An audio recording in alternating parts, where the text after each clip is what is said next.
Assalamualaikum warahmatullahi wabarakatuh.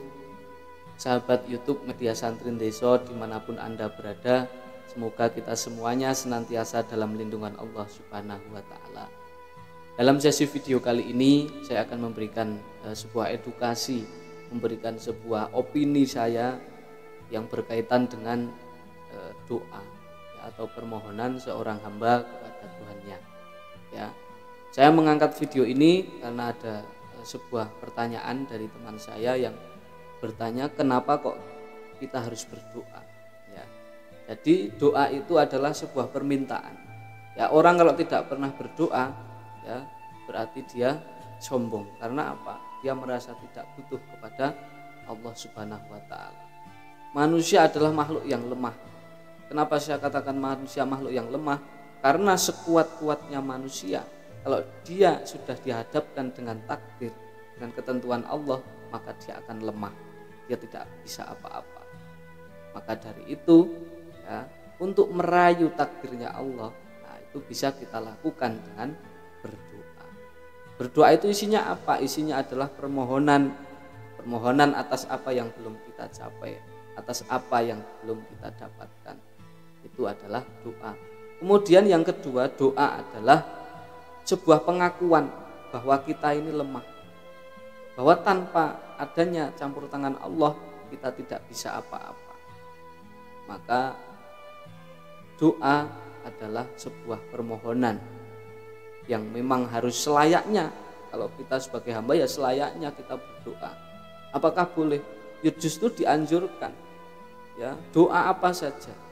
Ya, doa kita meminta misalkan sesuatu yang belum kita dapatkan, doa untuk meminta agar cita-cita dikabulkan, agar keinginan dikabulkan, itu boleh. Karena apa? Karena kita seorang hamba, dan sudah sepantasnya seorang hamba itu meminta kepada Allah Subhanahu wa Ta'ala. Maka dari itu, doa apakah bisa mengalahkan takdir atau bisa mengubah takdir? Ya, jawabannya adalah bisa saja, karena semuanya itu haknya Allah.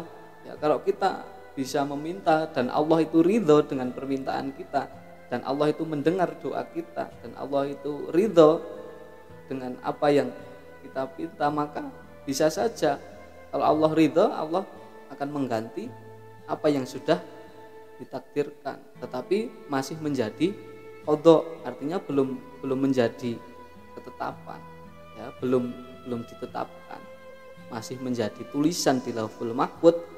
Ya, itu bisa saja dirubah oleh Allah Subhanahu wa Ta'ala.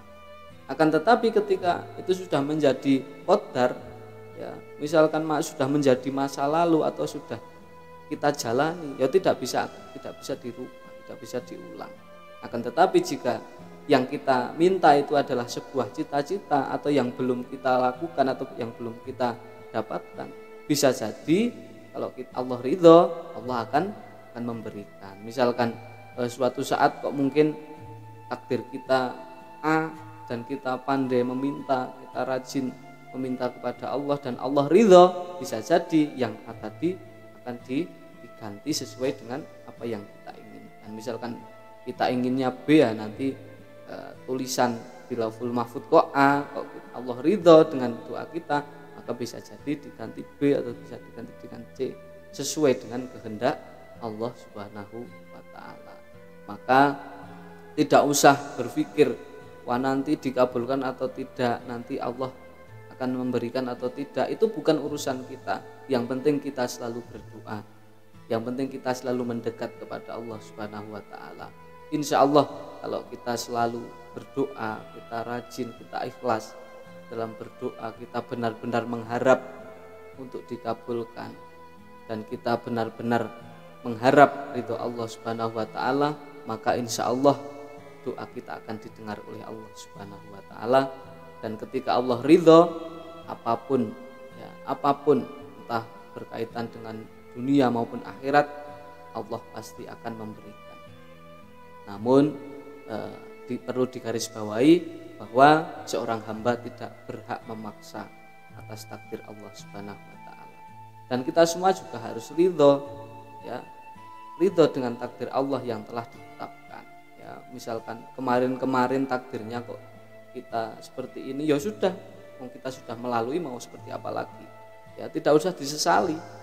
Ya, yang harus dipersiapkan adalah yang akan datang, bagaimana kita mempersiapkan, kita berdoa, kita berusaha, insya Allah Allah akan ridho terhadap apa yang kita inginkan.